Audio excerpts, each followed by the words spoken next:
Welcome to the Shadow. Today we are going to talk about a secret you keep from yourself. You tell the world you want to be happy.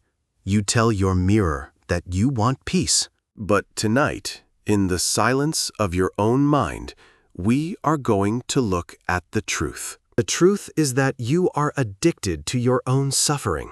It is your oldest friend. It is the heavy blanket you pull over your head when the world becomes too bright. You don't just endure your pain, you seek it out.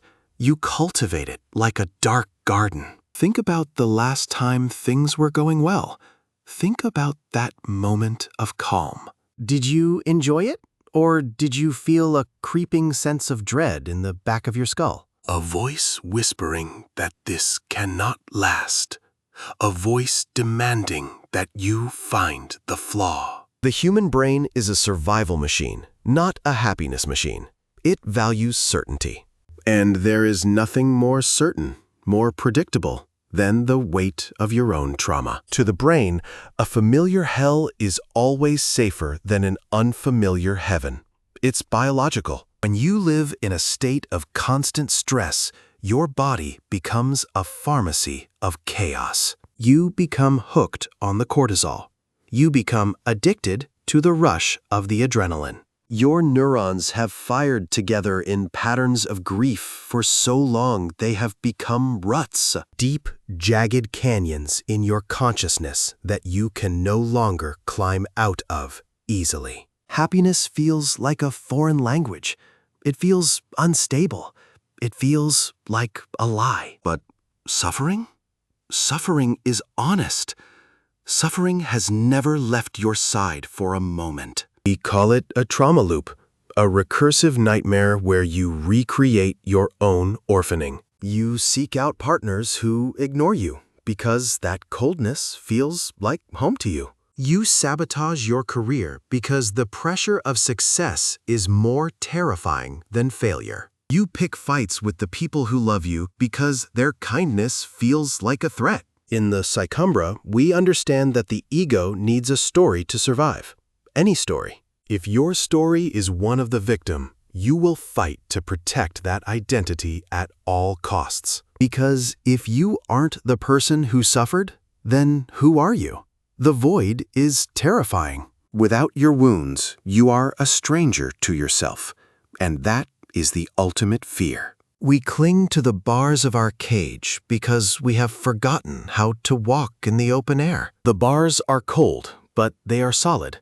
They give us a boundary. They give us a shape. You have spent years decorating the inside of your prison. You have made it comfortable. You have memorized the cracks in the floor. You have named the shadows on the wall. To leave would mean to be nobody. To leave would mean to start from absolute zero. And so you find ways to stay. You find reasons to feel the familiar sting of rejection. It is a form of emotional self-harm that we disguise as just the way life is. But life isn't doing this to you. You are doing this to your perception of life. The brain is a master architect.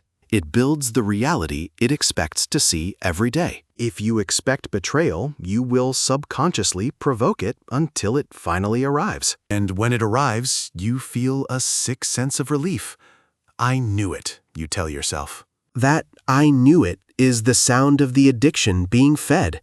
It is the hit you needed. Confirmation bias is the drug of the broken. It proves that your pain is justified. But what if you stopped needing to be right? What if you chose to be healthy instead? That is the hardest path. It requires you to kill the version of yourself you know. It requires a psychological suicide, the death of the martyr, the end of the victim. Most people will choose the slow rot of suffering over the sharp pain of transformation. Transformation is a leap into the dark. It is a surrender of all your old weapons. Your anger, your resentment, your bitterness were the tools you used to survive. But you are no longer in the woods. You are in a home now, and the tools are toxic. You are holding a burning coal and wondering why your hands are covered in scars. You think you are holding it to throw at your enemies. but you never actually throw it. You just hold it. You let it burn into your palm.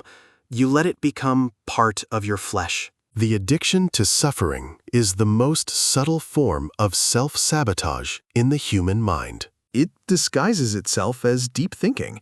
It disguises itself as being a realist. But realism is often just a mask for their refusal to believe that joy is possible. If you believe joy is impossible, then you never have to risk the pain of losing it. It is a defense mechanism, a preemptive strike against the unpredictability of life. By staying in the basement, you ensure that you can never fall from the roof. But you also never see the sun.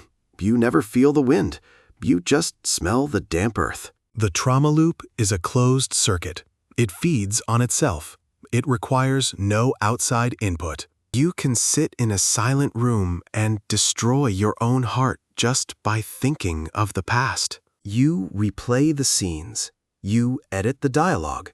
You maximize the emotional impact. You are the director, the actor, and the audience of your own personal tragedy. And you give yourself a standing ovation every time the curtain falls on your misery. How do we break the circuit? How do we starve the addiction before it kills us? It begins with the recognition of the secondary gain. What are you getting from this?